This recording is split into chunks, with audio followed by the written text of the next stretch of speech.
The Other Gods by H.P. Lovecraft. Atop the tallest of earth's peak dwell the gods of earth, and suffer no man to tell that he hath looked upon them.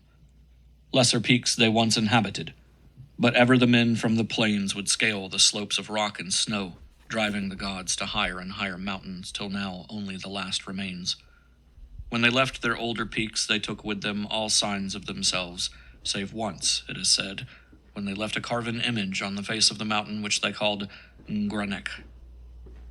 But now they have betaken themselves to unknown Kadath and the cold waste, where no man treads, and are grown stern, having no higher peak whereto to flee at the coming of men.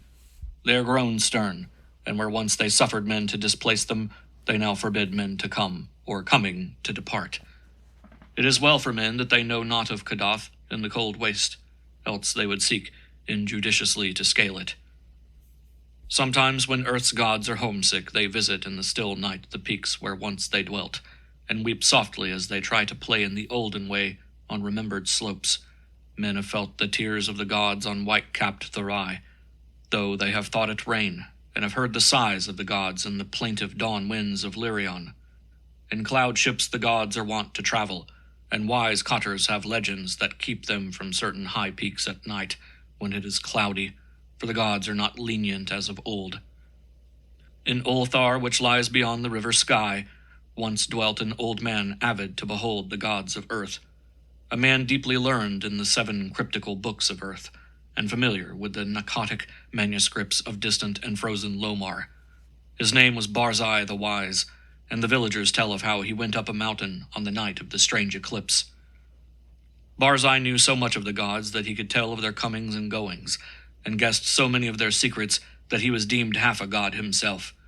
It was he who wisely advised the burgesses of Ulthar when they passed their remarkable law against the slaying of cats, and who first told the young priest Atop where it is that black cats go at midnight on St. John's Eve. Barzai was learned in the lore of earth's gods, and had gained a desire to look upon their faces. He believed that his great knowledge of gods could shield him from their wrath, so resolved to go up to the summit of high and rocky Hatheg Kla on a night when he knew the gods would be there. Hatheg Kla is far in the stony desert beyond Hatheg, for which it is named, and rises like a rock statue in a silent temple. Around its peak the mists play always mournfully, for mists are the memories of the gods, and the gods loved Hatheg Kla when they dwelt upon it in the old days. Often the gods of earth visit Hatheg Kla in their ships of cloud, casting pale vapors over the slopes as they dance reminiscently on the summit under a clear moon. The villagers of Hatheg say it is ill to climb Hatheg Kla at any time, and deadly to climb it by night when pale vapors hide the summit and the moon. But Barzai heeded them not when he came from neighboring Ulthar with the young priest Atop, who was his disciple. Atop was only the son of an innkeeper, and was sometimes afraid, but Barzai's father had been a landgrave who dwelt in an ancient castle, so he had no common superstition in his blood, and only laughed at the fearful cotters. Barzai and Atop went out of Hatheg into the stony desert despite the prayers of peasants, and talked of earth's gods by their campfires at night. Many days they traveled, and from afar saw lofty Hatheg Kla with his aureole of mournful mist. On the 13th day they reached the mountain's lonely base, and Atop spoke of his fears. But Barzai was old and learned and had no fears, so led the way boldly up the slope that no man had scaled since the time of Sansu, who is written of with fright in the moldy, narcotic manuscripts. The way was rocky and made perilous by chasms, cliffs, and falling stones. Later it grew cold and snowy, and Barzai and Atop often slipped and fell as they hewed and plodded upward with staves and axes. Finally the air grew thin, and the sky changed color, and the climbers found it hard to breathe. But still they toiled up and up, marveling at the strangeness of the scene and thrilling at the thought of what would happen on the summit when the moon was out and the pale vapors spread around. For 3 days they climbed higher and higher toward the roof of the world. Then they camped to wait for the clouding of the moon. For 4 nights no clouds came, and the moon shone down cold through the thin, mournful mists around the silent pinnacle. Then on the 5th night, which was the night of the full moon, Barzai saw some dense clouds far to the north, and stayed up with Atop to watch them draw near. Thick and majestic they sailed, slowly and deliberately onward, ranging themselves round the peak high above the watchers and hiding the moon and the summit from view. For a long hour the watchers gazed, whilst the vapors swirled and the screen of clouds grew thicker and more restless. Barzai was wise in the lore of Earth's gods and listened hard for certain sounds, but Atop felt the chill of the vapors and the awe of the night and feared much. And when Barzai began to climb higher and beckon eagerly, it was long before Atop would follow. So thick were the vapors that the way was hard, and though Atop followed on at last, he could scarcely see the gray shape of Barzai on the dim slope above in the clouded moonlight.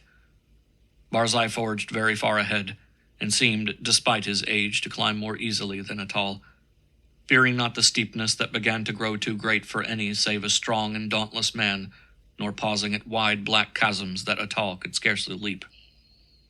And so they went up wildly over rocks and gulfs, slipping and stumbling, and sometimes awed at the vastness and horrible silence of bleak ice pinnacles and mute granite steeps.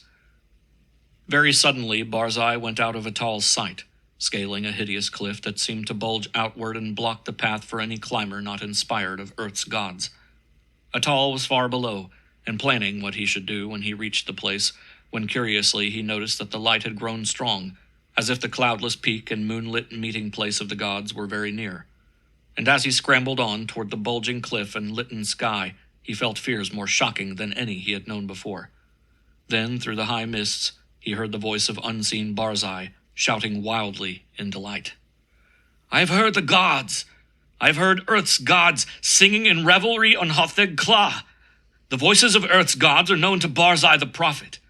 The mists are thin, and the moon is bright, and I shall see the gods dancing wildly on Hotheg Kla that they loved in youth. The wisdom of Barzai hath made him greater than Earth's gods, and against his will their spells and barriers are as naught. Barzai will behold the gods, the proud gods, the secret gods, the gods of Earth who spurn the sight of man." Atop could not hear the voices Barzai heard, but he was now close to the bulging cliff and scanning it for footholds. Then he heard Barzai's voice grow shriller and louder. "The mist is very thin, and the moon casts shadows on the slope.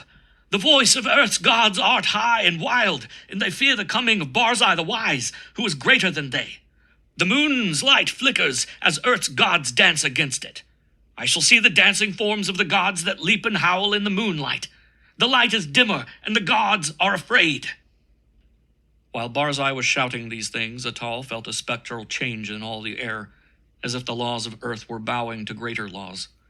For though the way was steeper than ever, the upward path was now grown fearsomely easy, and the bulging cliff proved scarce an obstacle when he reached it and slid perilously up its convex face. The light of the moon had strangely failed, and as Atop plunged upward through the mists, he heard Barzai the Wise shrieking in the shadows, "The moon is dark, and the gods dance in the night. There is terror in the sky, for upon the moon hath sunk an eclipse foretold in no books of men or of Earth's gods. There is unknown magic on Hotheg Kla, for the screams of the frightened gods have turned to laughter, and the slopes of ice shoot up endlessly into the black heavens whither I am plunging. High, high, at last, in the dim light, I behold the gods of Earth." And now Atop, slipping dizzily up over inconceivable steeps, heard in the dark a loathsome laughing, mixed with such a cry as no man else ever heard save in the phlegethon of unrelatable nightmares. A cry wherein reverberated the horror and anguish of a haunted lifetime packed into one atrocious moment. "They are the gods! The gods of the outer hells that guard the feeble gods of Earth! Look away! Go back! Do not see! Do not see! The vengeance of the infinite abysses! That cursed, that damnable pit! Merciful gods of Earth, I am falling into the sky!" And as Atop shut his eyes and stopped his ears, and tried to jump downward against the frightful pull from unknown heights, there resounded on Hotheg Kla that terrible peal of thunder which awakened the good cotters of the plains and the honest burgesses of Hotheg, Nir, and Ulthar, and caused them to behold through the clouds that strange eclipse of the moon that no book ever predicted. And when the moon came out at last, Atop was safe on the lower snows of the mountain without sight of Earth's gods, or of the other gods. Now it is told in the moldy Ngranek manuscripts that Sansu found naught but wordless ice and rock when he did climb Hatheg Claw in the youth of the world. Yet when the men of Ulthar and Nir and Hatheg crushed their fears and scaled that haunted steep by day in search of Barzai the Wise, they found graven in the naked stone of the summit a curious and cyclopean symbol 50 cubits wide, as if the rock had been riven by some titanic chisel. And the symbol was like to one that learned men have discerned in those frightful parts of the Ngranek manuscripts which were too ancient to be read. This they found. Barzai the Wise they never found, nor could the holy priest Atal ever be persuaded to pray for his soul's repose. Moreover, to this day the people of Ulthar and Nir and Hatheg fear eclipses, and pray by night when pale vapors hide the mountain top and the moon. And above the mists on Hatheg Claw, Earth's gods sometimes dance reminiscently, for they know they are safe, and love to come from unknown Kadath in ships of cloud, and play in the olden way, as they did when Earth was new, and men not given to climbing of inaccessible places.